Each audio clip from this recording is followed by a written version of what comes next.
All right, so today I'm delighted to be doing this webinar co-hosted with Christy over at ImpactEd. Christy will be leading this to begin with, where she's going to talk about why and how to do impact evaluation. And then I'm going to come back into play with Be Digital, looking at storytelling through that data. And there will be time at the end as well for a Q&A. If you've got any questions in the meantime, please feel free just to post them into the chat. Again, hoping people can put things in the chat. Just do me a little high five or something in there so we know that you can post in the chat. And we will get round to Q&As and looking at those towards the end as well. So very brief introduction. So I'm Brian. I'm one of the founders of Be Digital, a marketing advertising company that works in the education sector. And I say today I am delighted to be co-hosting this webinar, which I know you're going to get loads and loads of gems from, with Christy Evers, Director of Impact Partnerships over at ImpactEd.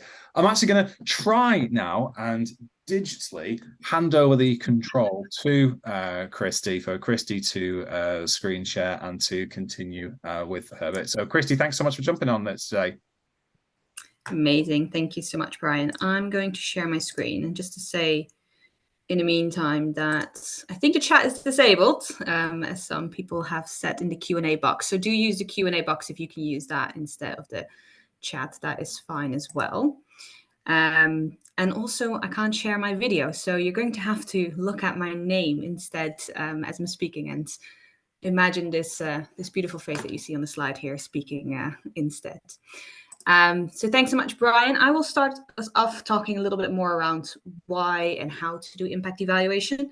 Obviously, this is not going to solve all your questions and problems in just a 15 to 20 minute presentation, but hopefully it'll give you a good idea around some of the questions you should be asking yourself, where you might want to start, and how to what next steps to take in terms of impacting evaluation and getting some of that data.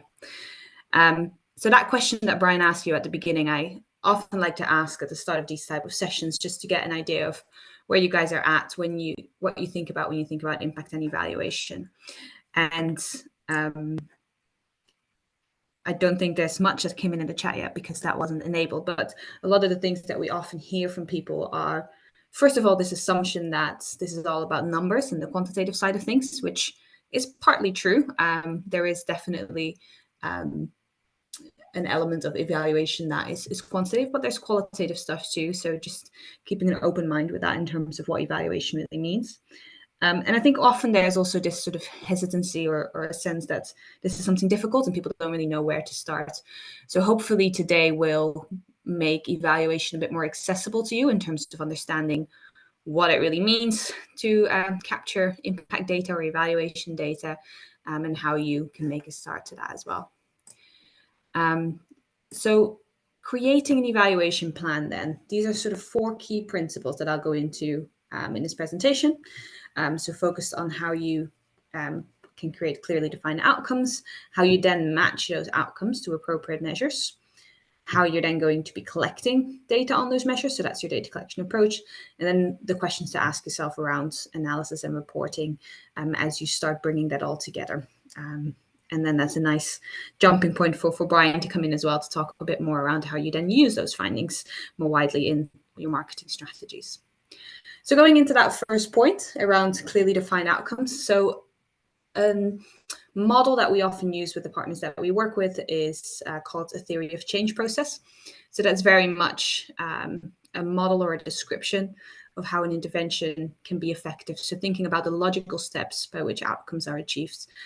So that means you're putting this in, this is coming out, this is what it ultimately has an impact of. It very much comes from the international development, third sector, in the absence of a profit motive. So usually thinking about, okay, what sort of social return is my product going to have outside of just creating additional profits. It's often visually represented, and you want to plan backwards from your end outcome. So just to give you an example of what that might look like, this is a template that we use within our organization. There's many different ones that look slightly similar, that have slightly different categories or different flows, I guess, working through them. But this is one that we feel works really well for us, where we set out the overall aim at the end. So that's your ultimate sort of impact. What does ultimate success look like to you? And then you can work backwards from that. So, okay, if you want to get to that overall aim, what needs to be in place? What needs to change for that to happen? And that can be in the long term, but then what needs to happen before that in the intermediate term? What you often see is that organizations will have outcomes around sort of behavioral or knowledge change in the intermediate term that then will change into longer term behavior changes as well, which are more sticky. And then you'll see on the left-hand side here, we've got the problem. So what's your problem that you're trying to solve? Often the sort of opposite of that overall aim in this model in terms of thinking about what it is that you're actually trying to improve. And then what your input activities, that's your product, what it is that you're actually doing. So to show you an example, this is one that we've done previously with an organization called Educake. What's quite interesting in this model specifically is that we broke down the activities and then the impact on teachers versus pupils, so that we had those two different streams. So when you're doing your theory of change or thinking about the outcomes, you want to be thinking about who that impact is on as well. So that might be multiple groups, sometimes parents, depending on your products, might be a relevant one to include as well. So thinking about those different stakeholders that you might be having an impact on as well. This is another example that we did for or with Oak National Academy. As you can see, it looks slightly different, but still following those same sort of categories and flows in terms of what we have as content in that theory of change.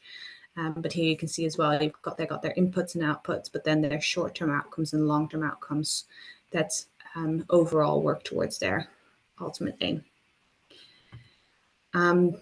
Once you have decided on those outcomes that you want to measure, that should always be the first step, right? I think a lot of the time I speak to tech companies where they have all this great data available and they're like, oh, we could look at this, we could look at that. But what I always say is try to take that step back and look at your outcomes first. What is it that you're wanting to have an impact on?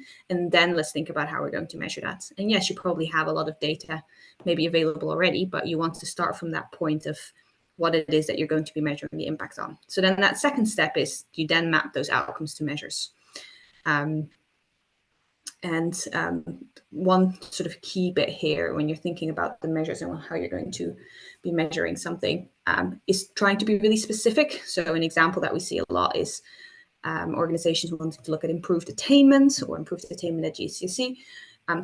That can mean a lot of different things. So trying to be specific about the type of change that you're wanting to measure. So increase average point score in particular subjects relative to the predicted outcome, for example.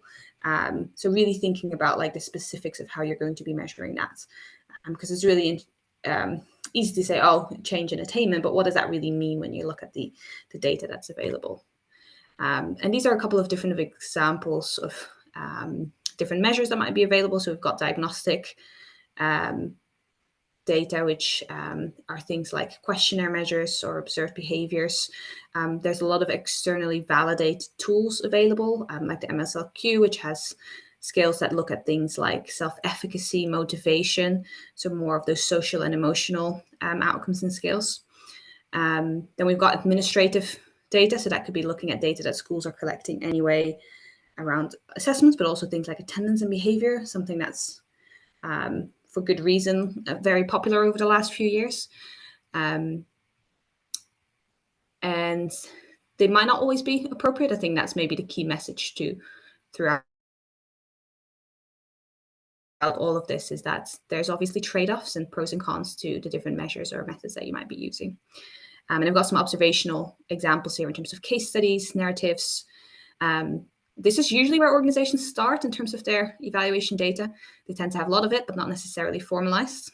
And it usually won't be the foundation, but it can really, of your sort of evaluation approach, but it can really bring an impact story to life as well. And I personally always think that a combination of these different types of approaches is really important. So then when you come to measuring the outcomes, you usually have a lot to choose from, or a lot of options, I guess, to choose from. And I think it can be really tempting sometimes to be like, oh, we'll do this, this, and this, and this.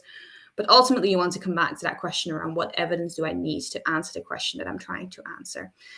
So really thinking critically. You want to have a practical approach, right?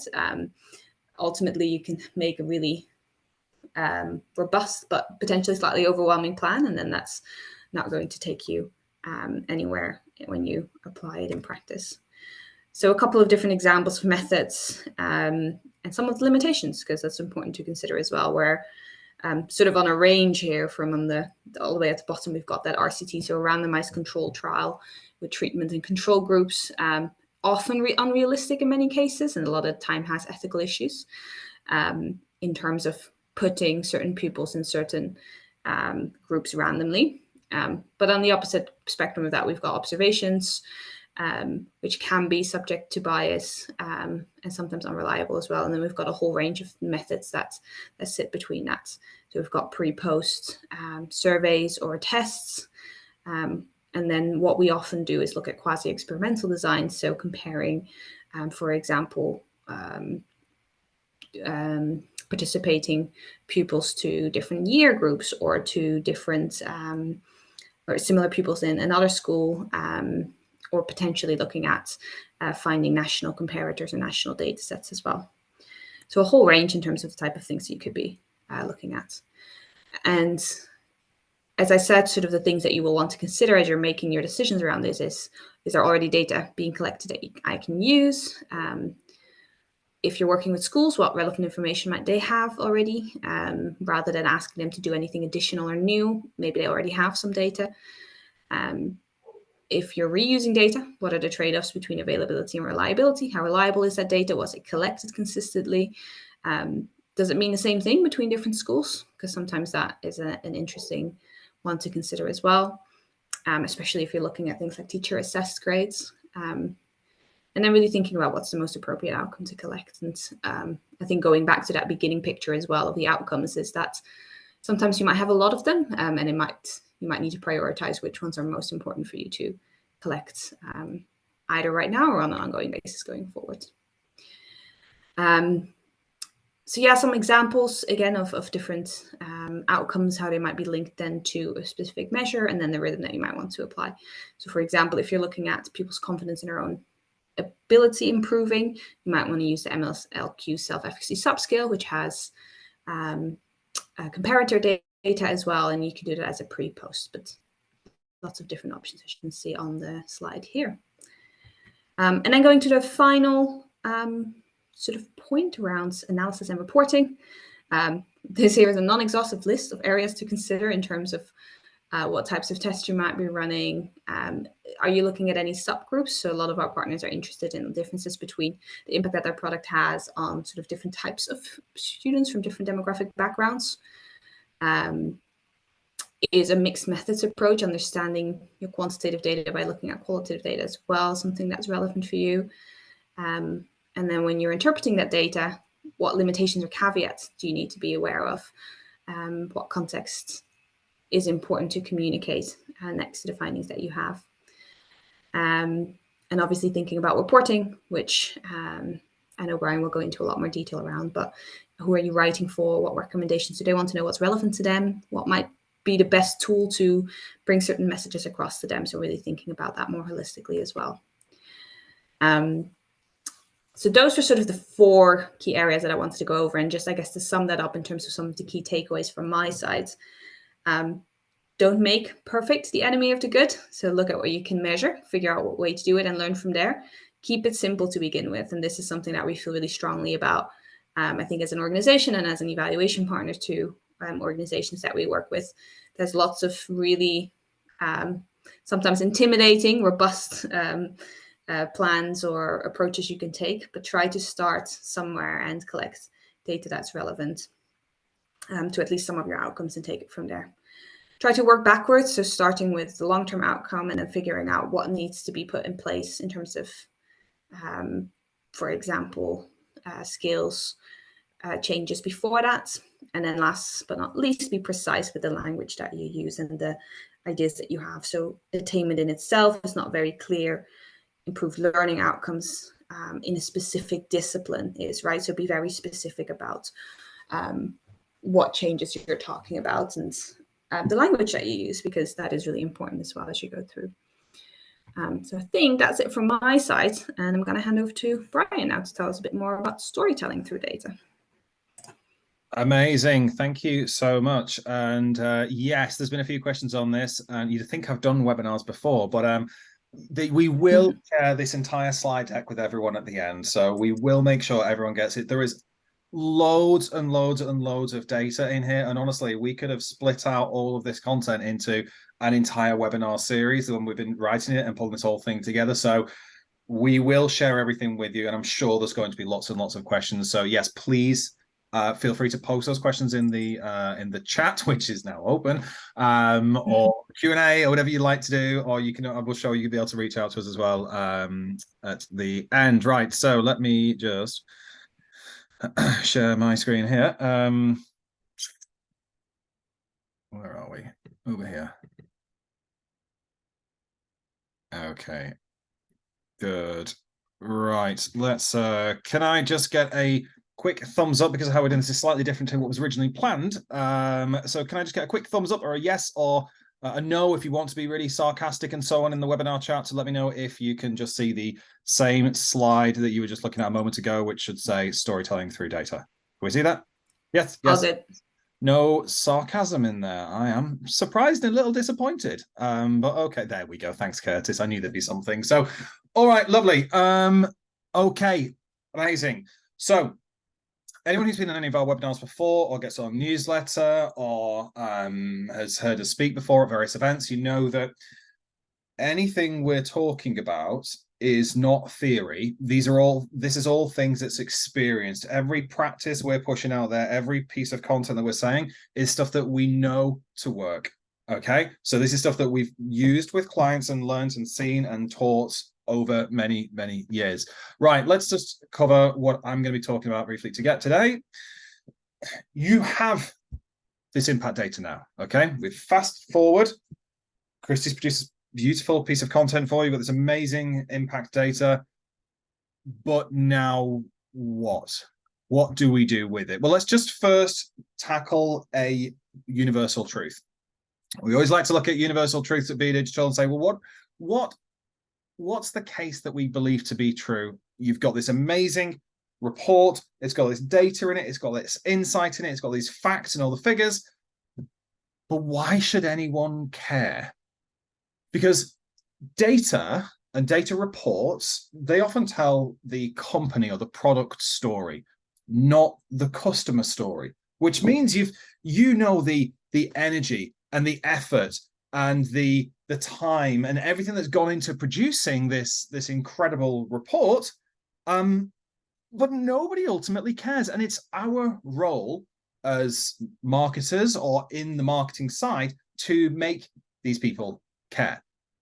Because teachers ultimately are only human, with all the usual human frailties, and they're busy and they've got lives and they've got stuff going on and stresses, and perhaps even more so because, you know what, teaching's incredibly hard. So you need to make them care, and make them care enough that they actually take action, because you've got these challenges here, these very human, real challenges that are going on in people's lives. But here's the kicker: you're not just fighting human challenges, you're also fighting organizational challenges. And these are the ones that's more common when we're speaking to ed tech companies, when they're talking about what's their challenge that they have in getting into schools. Budgets, their existing products that they have to get rid of in order to take our ones. There's this competitor products that are out there. There's a professional capability. There's time. No one's got any time. No one's got any space. There's no capacity. So doing the research and getting that research really is just half the battle. But getting the right audience to connect emotionally and professionally to the outcomes of those reports and get them to take action, that's our role. But here's the thing: there's stuff that you should be doing with your report before we actually start marketing it. Now, I know it's really tempting. You get these beautiful reports to go, this is lovely and it's wonderful, and I'm going to put this PDF onto my website and write a blog post about how amazing it is, and I'm going to tell the world. But that's what everyone does, okay? That's what everyone does, and it's okay.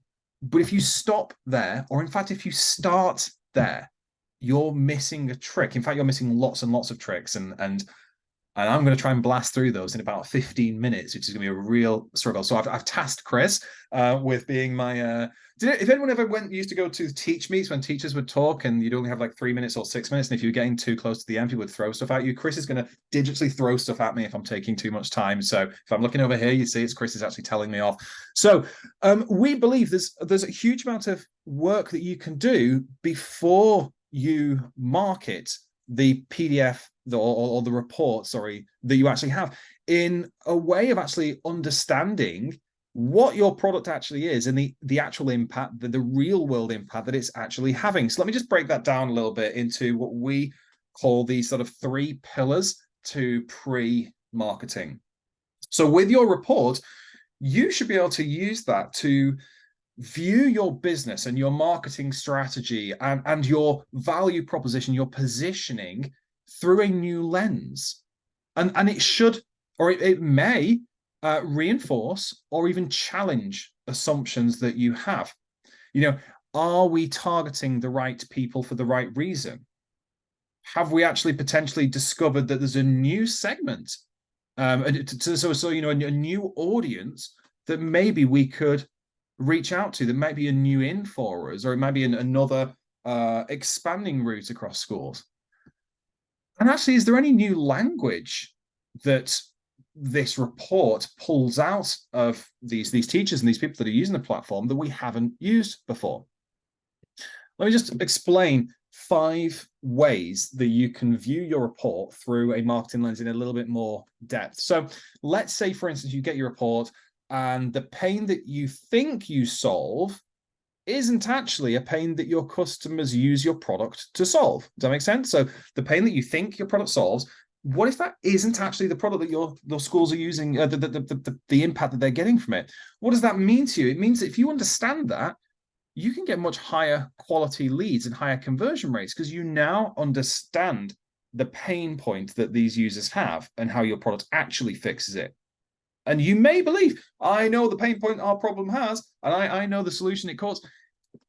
We've seen time and time again new pain points coming out of these reports. Let's say that there's new benefits that are identified, okay? There's new benefits that's identified from the platform, and you get a better understanding of your audience's appetite for these new benefits. Then for you guys, the benefit there is better audience segmentation. You get new competitive advantages there. You can, again, use more targeted language around those new benefits that you maybe hadn't thought of before. Leaning into that, you may identify new stakeholders within your reports, both pre and post sale. What does that mean? Well, with better segmentation, you get higher close rate and reduced churn. What if your evaluation finds compelling soft benefits? So what we're talking about there is things like, it's a sort of catch-all term for things that's maybe more hard to measure stuff, human stuff, more value-driven stuff. So it could be our product, we know it does X, or it's built for X, but we're also finding these softer benefits, more value-based benefits. It's improving teacher retention. That wasn't ever the plan, but it does so. It's improving student well-being, and that wasn't the plan, but it does so. Well, that can lean into real great potential PR benefits, better alignment with customer values, which then gives you opportunity to build brand new creative around these benefits. And you get to own a space. And we talk a lot about this owning a space in the education sector. And we know from 16 years of experience, brands that are more mission driven and value forward, they do better. So identifying these soft benefits can be hugely, hugely impactful for your business. And then finally on this stage, again, we're not even talking marketing here, we're talking understanding this product and what you do. That qualitative and anecdotal data that we produced, let's say it gives varied and alternative views of your product and its purpose. That ultimately allows you to tell better more compelling and more precise stories, and be more authentic and trusted. So the reality of these reports is it's not just that people are saying nice things about you and your product, which is all lovely and great, but they actually describe your product in new ways using real world language that maybe you haven't used or heard before. And the impact of that is absolutely astronomical throughout all of this. A lot of what we're going to be talking about today, as we started off with, is storytelling, because that's really what we're looking at here. How do we tell stories through the data that we have? I don't know, Christy, if there's anything you wanted to add on to that at all from any of the data or any of the reports that you've seen with the value of any of those. Maybe not in terms of any specific examples, but just to reiterate that I think this is so important to be thinking about in terms of the breadth that evaluation can do for you. I think a lot of the time organizations, as Brian was hinting at, just sort of think about, oh, put this report on the website, that's it, or like shout about these sort of great results that re-emphasize what you already knew or were already saying in your marketing messages. But actually looking at this list of things here in terms of some of the stuff that can come out of evaluation, I think is so useful to keep in mind that it's more than just learning and shouting about what you already know, but actually learning a lot more around sort of different avenues that you might be able to take.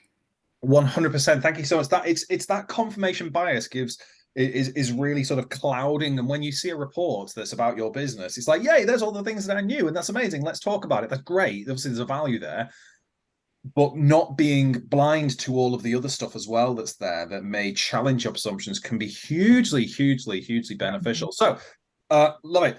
Okay, we've got our impact reports. Woohoo, that's wonderful. We've done our pre-marketing, we've got our plans and so on. So what do we do?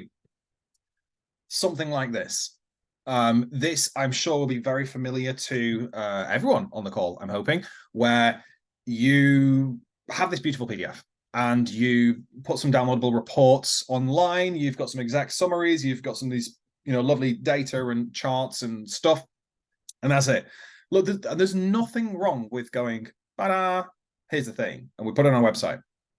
But it is very common. It's kind of the thing that everybody does. And that's where most companies stop. Or they'll run some tweets and they'll go, woohoo, we got this report. And that's the problem. This is where everybody stops. But so let's just talk about some do's and don'ts of when you put your report up and you share it to begin with. So we're going to start with some basics, then we are going to get quite a bit more advanced. But let's start with just some of the basic things to begin with. So look, with your report, do create a landing page to give away the full report. Just to be clear, a landing page is like an isolated page on its own right. Sits on your website, that's totally fine, but sits in its own right with one purpose. It's a page with just one purpose. The purpose here is to give away your report. You need to sell the report. Look at what's inside. Here's some snapshots. Here's what we're going to cover. This is what you're going to figure out from it. Get the report. Here's a big don't. Now, there's people who will argue with both of these things. And again, there is no real sort of perfect solution for everyone. It kind of does depend.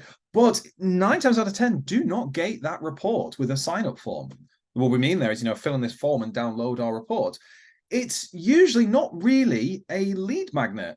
So a way of gathering people's data, in response to something. If you've got a report that's about your product and about the impact and so on that it's actually having, is that a lead generation tool, or is it a point where you would say, actually, I want this in as many hands as possible. I want everyone seeing this. I want everyone talking about it. I want them wildly sharing it. That's kind of the point. So 9 times out of 10, yes, you're going to create a landing page. Give it away. Do not gate that thing. We want it into as many people's hands as possible. 2, share the report outcomes to your list. Do not, in most cases, say, I'm excited to share this new report about our company. Ask them instead, like, if they understand if they recognize some of those pain points, so start a conversation. That's what we talk about here. We often talk about email, and lots of people believe, when we're measuring the success of email, it's how many people opened, how many people clicked. It's like, yeah, kind of, but email was actually there for communication. The real impact with email is replies. It's conversation. So do share this widely to people, but try and start a conversation rather than saying, look how great we are. We're really excited to launch this thing that we did. Do rewrite the report from different stakeholders' angles. Okay, so we talked earlier about audience segmentation and the power of that. This is really important. The reason a head teacher may be interested in your report is very different to that subject specialist, or very different to your teacher, etc. So don't assume that anyone cares, actually, and don't assume that they all have this singular perspective and one reason that they can relate to. Think about that audience segmentation and how you can align this report to those people, that it resonates with their particular pain points. Remember, stories. Your reports will be packed full of lots and lots of itemized individual stories. Do speak to those influencers, those teacher bloggers, charities, non-profits, independent experts, etc., to get them to share it. Please don't believe that it will just be shared widely without any actual distribution strategy. That alone is not going to do it. So don't just go, I told my mate who's got 20,000 followers and we're going to be millionaires this time next year. Do create, here's a biggie, we absolutely love this strategy, okay? Create a 2-minute interesting summary video, either live, recorded like this, or, you know, get it animated if you need to, where you're talking about some of those stories and what's inside, and share that with the world. It's a different way of consuming some of that content and leads into people wanting to download the wider report. Now, just a technical thing, I'm not going to go into the total whys and wherefores with that. Let's say you have that on YouTube. Wonderful, great, beautiful. You can embed it in places. Don't link to the YouTube video from Facebook, from Instagram, from LinkedIn. Embed the actual file itself. Stands to reason, if I'm on LinkedIn going, hey, people on LinkedIn, here's a video I've uploaded, that's going to get more traction than, hey, people on LinkedIn, go and see this video that's on YouTube that's owned by Google. Okay, so there's just a bit of a technical thing there. Right, so I am going to whip through these. You will get the slide decks. I'm always happy to chat through any of these things, but we've got lots of stuff to cover, so I'm going to try and go through it as quick as I can. So why stop there? There is so much more that we can do with our report. And now I'm going to go through, I think it's 6 different strategies that we can do at top level to do much more with your report that you probably won't have thought of before. So starting with, in terms of driving traffic, if you view your report through an SEO lens, so in terms of, you know, if this was a piece of content that's search optimized, or the goal is to drag people to it who are looking for this type of content, then what you're going to need to do is have a content creation strategy. So you can, from that one report, I reckon from one report, you can easily repurpose into at least a dozen, if not more, long form blog post pages that are topic specific and story specific.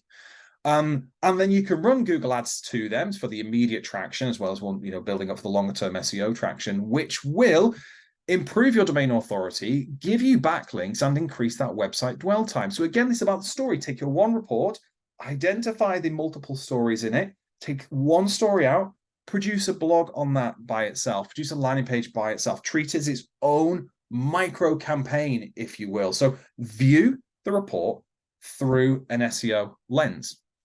2, data exploration.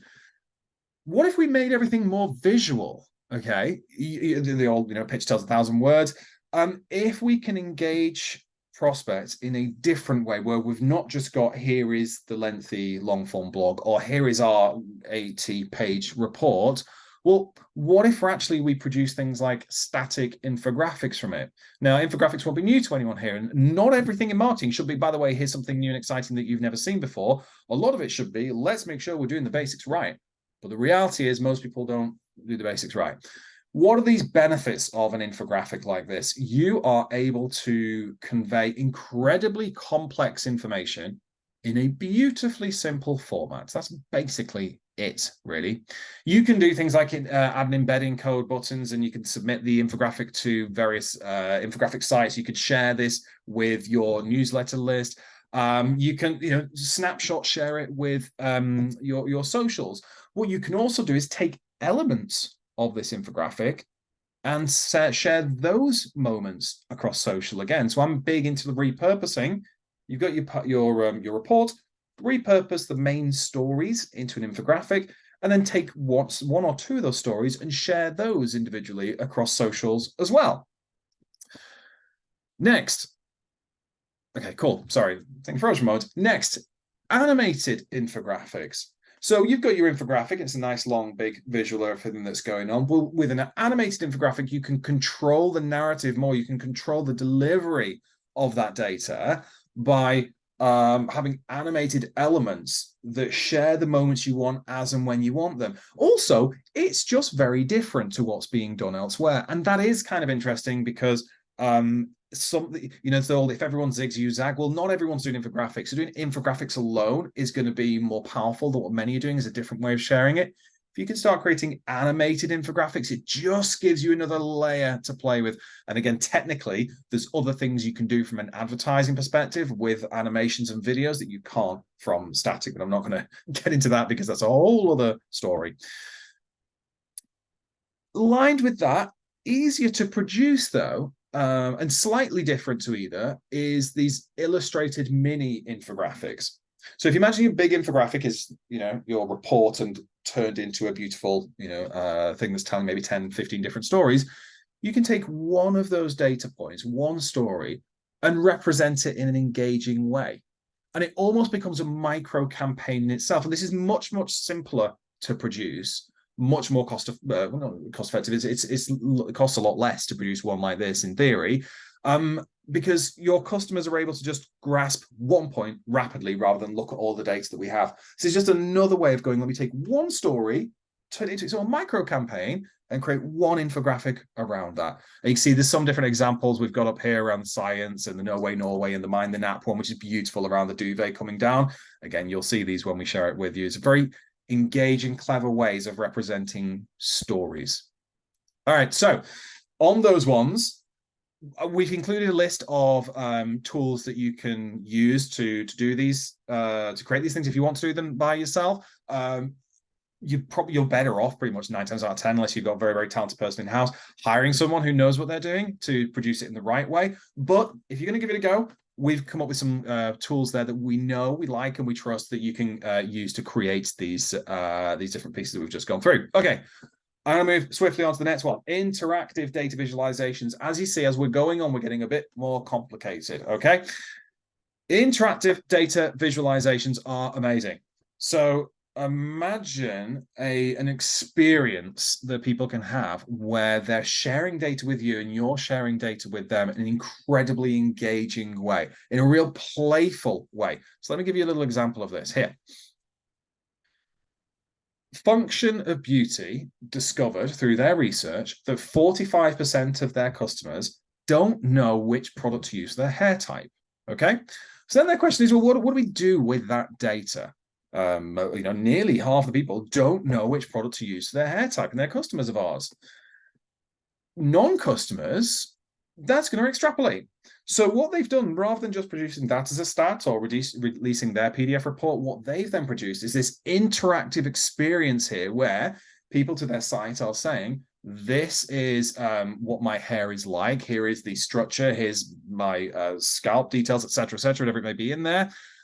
And it's self-selecting the problems, okay, giving some data, and at the end it says, do you know what, drop your email in here and we are going to give you your custom hair regimen. We're going to tell you exactly what you need to solve your pain. Imagine if you did something like that with your report. Imagine if your report identifies ways your product is being used to, I don't know, to improve teacher retention, just for argument's sake, or tackle the attendance problem. Well, what if you had an interactive element on your website that's highly shareable, by the way? I don't like the term viral for this, but it's highly shareable, where people are saying, here's the problem, here's what school life looks like, here's what our environment is like. And you're able to say, I will provide you with some data that's absolutely accurate to your particular needs. Don't worry about the rest of it. I'm going to tell you something that you need to know. That is magic in there. So look, this, we really, really love these and see these working. They do take consideration. They do take time. They do take a lot of planning there. As you can imagine, it can become quite complicated, but they're incredibly, incredibly engaging and they work a real treat. So here's some examples of ways you can do that. You can use interactive quizzes like the one that I just showed. There are interactive calculators, which you may have seen before. In fact, we produced one several years ago, probably 4 or 5 years ago. We had a £1 million saving calculator where schools or a client would put in what they were spending money on, and it would equate to here's how much money you would be able to save elsewhere, with the goal of saving £1 million. Interactive calculators, questionnaires, solution finders, interactive videos, and they don't need to be on your website. These things could even be, interactive engagement through automated Facebook chats or chatbots on your website. There's loads and loads of ways of doing this, and the tech is going to support you. It shouldn't be there to hinder you, but this is a really, really cool way of displaying that data and those stories in slightly different ways. Okay, 4, microsites. I'm blasting through as fast as I possibly can. Microsites, getting more complicated now. Building a free tool on microsite to wrap narrative around that impact data. Here's a fantastic example. IKEA, make yourself at home. You can see this is and we've linked it, so do please go check this out. So you can see, rather than having all the noise of a normal website, the about us, the meet the team, the contact us, the product profile, the on all of that, we just have a story that IKEA want to tell us on a microsite. And look, IKEA are marketing geniuses. They know their audience better than most people do, and they know how to tell stories that resonate. I love IKEA ads and their campaigns. And this page takes that research but aligns it with customer values. You can see that they're talking about what makes my home reflect who I am. And doing that elevates their brand in their mind. So microsites, telling the story. There's another example here, by the way, which is a side-scrolling one. I wouldn't normally recommend something like this because it's not particularly user-friendly and so, but it is kind of funky. And actually, because it's about car sharing, what better reason than that to have a side-scrolling, highly engaging, highly interactive microsite around say collaborative consumption and car sharing. So microsites, great way of displaying this content, getting it out there. Okay, market to your strengths. So I keep coming back to this point, and I want to just labor on it for a moment, the importance of, and I will just be no more than 5 minutes, I promise. There will be time for Q&A if anyone has anything. Market to your strength. I talk about storytelling. This is so important that you use these reports to identify the stories that's going on in your customers' minds, not in your world per se. So look, here's one of those reports. And inside this report that ImpactEd did for Oak National Academy, there's a whole number of stories, but here's one. I was going to give you the headlines, right? The headline of this story is, most teachers in this research piece had not wholesale adopted Oak across the school. And actually, only 6% were using the curriculum as the main curriculum sequence, okay? So most not doing it as a whole school approach, only 6% as their main curriculum sequence. Now, they could see this as hugely problematic, okay? And it can be uncomfortable thinking of your product from these other perspectives, but it can also be incredibly impactful and useful to reflect on your product positioning based on product usage data. So the argument is that, or when we look at this, we could say, well, in trying to convert 96% of users, 94%, typo, trying to convert 94% of users who don't use Oak as their main curriculum sequence, that might be not the right battle. Like, hey, you should use it for everything. And maybe instead what Oak could do is lean into the power of an adaptation instead. So rather than saying you should be using our thing outright, maybe they say you could amplify your curriculum with Oak. You keep using what you have, but you could use more of ours, with the strategy of improving the recognition of Oak's curriculum adaptation strengths with real life examples. You can see there's a bunch of campaign ideas around here with webinar series and educator exchange programs and a whole bunch of other things that we've just sort of come up with as like potential ways of doing so. So use that data to say, well, what could we do with, use that story, what could we do and how can we position that in a way that may change our perspectives, rather than every school should use everything about Oak. Amplify what you already have with it. That may be a better way of doing it. All right, finally, handling negative outcomes. The reality is, in a report like this, it's not all going to be, you're amazing, you're the best thing since sliced bread, and we love you, you're wonderful. There is likely to be a few things that might be hard for you to read. There may be some times when you don't like what's being said, but it's your point there to understand that and to change that conversation. The reality is, some of those negatives are often amazing opportunities to expand the business. Let's look at as an example here. There is a lockdown problem that Oak had with schools thinking that Oak resources are only suitable for emergency use. Okay, by the way, leaning into this is amazing. That authenticity of a brand to say, look, we recognize this is something where we fall down on, or here is something that we're trying to improve on, is hugely, hugely powerful. But let's see what they could do with that. So lockdown, we're only for snow days. They could run a campaign that says, actually, you could elevate every lesson with Oak. We're not just for snow days. They could really lean in on it so that they get to change the impression that Oak is only for emergencies by telling that opposite story. They could run campaigns like a resource of the week. They could have the Oki Awards for excellence and highlight schools that are using it much more. The Beyond Emergency blog series and a whole bunch of other things that you can see that's in there as well. So in summary, we have got some pre-marketing. Please don't forget that. Don't just put the post up there and go, we're done. Use it for pre-marketing to assess your assumptions of what your brand is and what your product is actually doing. Expand the conversation with content strategies, writing authoritative, keyword-rich blogs that are very topic or story specific. Be visual. Create those static images, the animated infographics. Go bigger and go and create some video-based ones. Create dedicated microsites where you're investing in interactive experiences as part of a wider campaign to really push values and beliefs that you have. But ultimately, you need to control the narrative by building those campaigns that reinforce the key issues that's actually raised by your impact research, leaning in on those stories and that storytelling and identifying those moments in that report to lean in on so that any of those negatives that are there, you're able to take and flip and turn them into something really positive and authentic to your brand. That is actually the end of my bit. And I say we could have gone on for so much, to do an entire series. So we've just highlighted snapshots of some things that people can do inside there.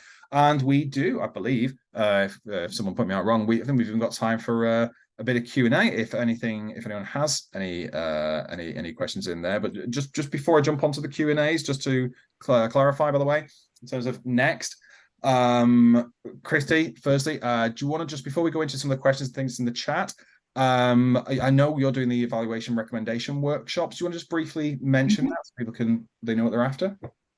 Yeah, sure. So basically, if you want to have a further chat around how you might implement evaluation, we're happy to run a complimentary evaluation recommendation workshop with organizations on this call specifically. So that would be a 1-hour workshop with you and anyone else from your team, trying to understand what you're currently doing and any wins that you might be able to make to evaluate your products going forward.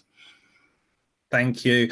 And obviously you can always speak to me. That's my calendar link in there. So you can jump straight onto my calendar and book a meeting should you wish to chat about any of these things further or any other marketing side of things. And if you haven't signed up to our newsletter, Turn Attention into Trust, why? Where are you? What have you been doing? Please go and do that because it's packed full of useful data. And I am going to stop Shall I go to the question? There's a question, I think, from me directly. I'm just on the screen share. I can see my chat. Yes, Christy, do you want to lean in with those questions so that we can use them? So Rob has a question about, so he runs a small ad tech company and has little budget as well as time. So any suggestions for how he can get impact data without breaking the bank or in a time efficient way? Yeah, 100%. And that goes exactly back to one of the points I was making earlier in terms of starting somewhere rather than trying to design a perfectly designed large randomized control trial, anything along those lines. So I think probably some of the things I would say is around going back to really identifying like what your 1 or 2 key outcomes are that you want to measure the impact on. So there probably are loads, but you're not going to have that time to put measures or methods in place for all of those. So try and prioritize what's the 1 or 2 things that you really want to measure. And then think about, are there any existing tools that you might want to use or data that schools are already collecting or anything along those lines? It might be more useful to have a slightly more detailed conversation, Rob, around like what type of product you have and what that might look like. But basically thinking about what data is already available and then how can you streamline that with your product. So thinking about, are you do you have some kind of functionality for a pre-post survey through your platform already? Can you use that in a way that doesn't add sort of additional burden on you or your clients in terms of collecting that data? So really thinking about how you can integrate that as much as possible. And then really, going back to that prioritization bit in terms of like, what are those key outcomes that you really want to measure? It's better to do one or two of those things well, I think, than try and go through loads of them, but actually, well, probably giving yourself a burnout in the process and not actually getting as much useful data because it's very sort of light touch. I guess it depends as well on like what you're trying to get out of that, but that's probably where I would start in terms of like that prioritization, looking at what's already available, either with your clients or possible with the tools that you use yourself. Amazing. So prioritize and simplify what it is that you're looking for, or identify what it is that you're looking for. See what data might exist already out there in the world that the schools may already have, and then see what systems you can use either inside your platform or simple systems to gather the minimal amount of data specific to your output that you're looking for. Amazing. And there's another question here. How long? Sorry. Rob just says, drop you an email. Great to have a chat if you have some time. Thanks very much. So thank you, Rob. That's great. Christy, another one that's for you. How long does an impact research project typically take? I think that's how long's a piece of string. It depends on the question that you're trying to answer, what you're trying to get out of it. So a lot of what we talk about here is ongoing monitoring and evaluation. So that actually means on an ongoing basis. It's not a defined project. So throughout the year, you will collect that data to get insights on an ongoing basis. But then we work with organizations who have really specific questions or that want to answer, they have a specific problem that they want to dig into, and they might want to do a project that is focused on a few months only, or like one term or 2 or 3 terms. It depends.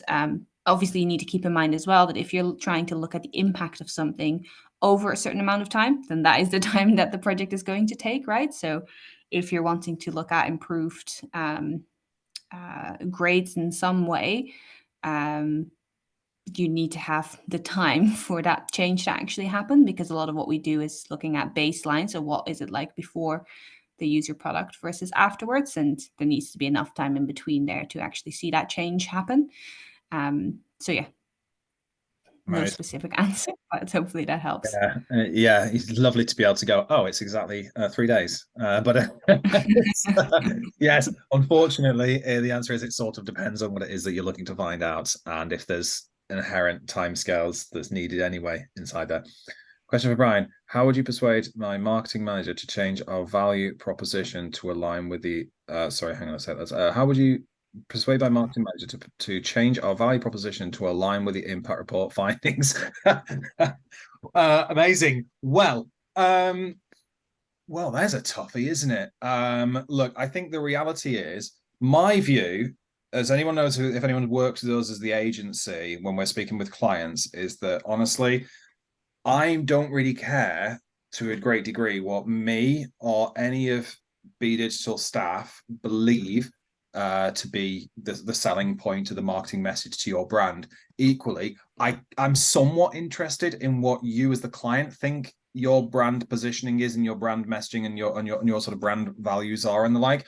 But I'm actually more interested in what your end users think about it, which is why when we're working with a company, one of the very first things that we do in our client discovery section is speak to that client's customers. So we speak to their school customers, the ex-customers, leads that didn't convert, to understand what is it about this brand that made you buy from them. What is it that keeps you with them? And that's often different. The reason people buy is often quite different to why they stay around, but it's those people who have a better understanding of what the actual personality, if you like, of a brand's like. One of the problems with doing value propositions, I think you mentioned value propositions. Yeah, one of the problems with doing value propositions is and as people know, I do lots and lots of work with brands on their value propositions, their mission statements, what they believe and what they stand for. But often when they've got them, they're really terrible. It's basically like a picture on a wall with a few words on it that doesn't mean anything, and nobody else in the company even knows what they are. They're just something that's on the website somewhere.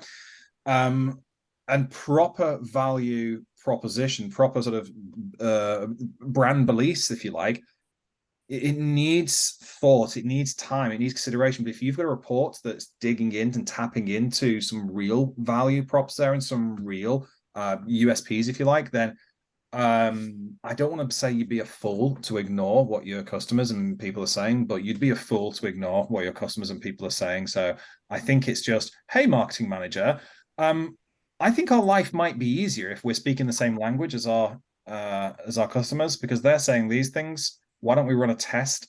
Why don't we run an ad test using this messaging and see if it resonates, and then let the data speak volumes? That's the diplomatic way around it.